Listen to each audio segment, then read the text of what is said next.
চাঁদ রাতের আকাশে ভেসে থাকা এক নীরব আলো, যা আমাদের পৃথিবীর একমাত্র উপগ্রহ।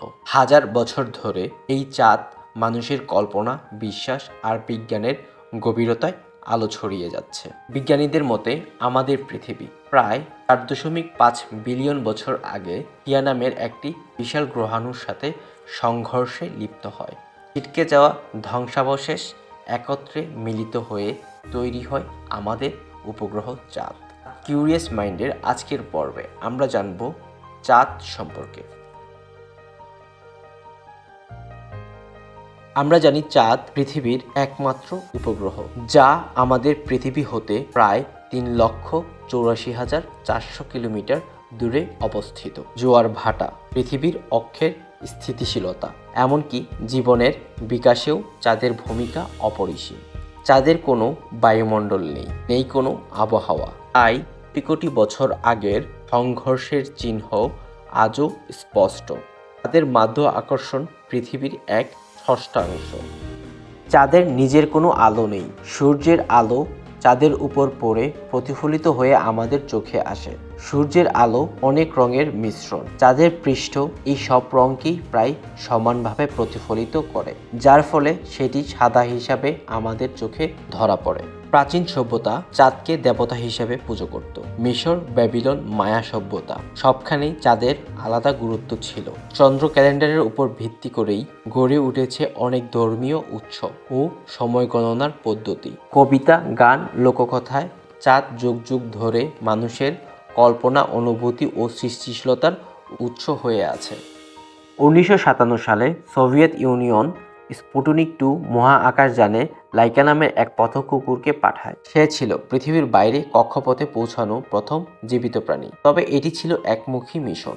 লাইকার পৃথিবীতে ফেরার কোনো ব্যবস্থা ছিল না। উৎক্ষেপণের কিছু ঘন্টার মধ্যেই অতিরিক্ত তাপ ও চাপের কারণে লাইকার মৃত্যু হয়। লাইকার এই যাত্রা মানব ইতিহাসে এক কঠিন কিন্তু গুরুত্বপূর্ণ অধ্যায়, কারণ তার মাধ্যমে বিজ্ঞানীরা বুঝতে পারেন জীবিত প্রাণী মহাকাশে পরিবেশ সহ্য করতে পারে, যা পরবর্তীতে মানুষের মহাকাশ যাত্রা পথ খুলে দেয়। 1969 সালে অ্যাপোলো 11 মিশনে মানুষ প্রথমবার চাঁদের বুকে পা রাখে। যে মুহূর্তটা একসময় কেবল কল্পকাহিনী বলেই মনে হতো। নীল আর্মস্ট্রংয়ের সেই ঐতিহাসিক পদচিহ্ন মানব সভ্যতার এক বিশাল মাইলফলক। অ্যাপোলো 11 মিশন ছিল আমেরিকার নাসার প্রকল্প, যেটার উদ্দেশ্য ছিল মানুষকে চাঁদে পাঠানো। অ্যাপোলো মিশনে যে রকেটটি ব্যবহার করা হয়েছিল তার নাম ছিল স্যাটার্ন 5। এটি ছিল ইতিহাসের সবচেয়ে শক্তিশালী রকেটগুলোর একটি, যার মাধ্যমে মানুষ প্রথমবার চাঁদে পৌঁছায়। স্যাটার্ন 5 পৃথিবীর মাধ্য আকর্ষণ শক্তি অতিক্রম করে যখন চাঁদের দিকে যাত্রা শুরু করে, তখন এর গতি ছিল প্রায় 11.2 কিলোমিটার প্রতি সেকেন্ডে, অর্থাৎ প্রায় 39,000 কিলোমিটার প্রতি ঘন্টা। এই গতিকেই বলা হয় পৃথিবীর স্কেপ ভেলোসিটি, যা ছাড়া মহাকাশ বের হওয়া সম্ভব নয়। প্রায় 110 মিটার উচ্চতার এই 3 স্টেজের বিশাল রকেটই অ্যাপোলো 11 মিশনে নীল আর্মস্ট্রং সহ মহাকাশচারীদের নিরাপদে চাঁদের পথে নিয়ে গিয়েছিল।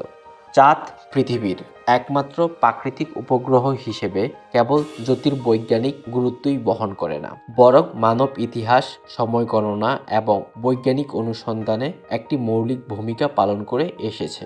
আধুনিক গবেষণা আমাদের চাঁদ সম্পর্কে বহু তথ্য দিয়েছে, তবু এটি ভবিষ্যৎ অনুসন্ধানের জন্য গুরুত্বপূর্ণ প্রশ্ন রেখে যায়। মহাবিশ্ব ও বিজ্ঞানের এমন তথ্যভিত্তিক ডকুমেন্টারি পেতে কিউরিয়াস মাইন্ড চ্যানেলের সঙ্গে থাকুন এবং নতুন নতুন ভিডিও পেতে চ্যানেলটি সাবস্ক্রাইব করুন।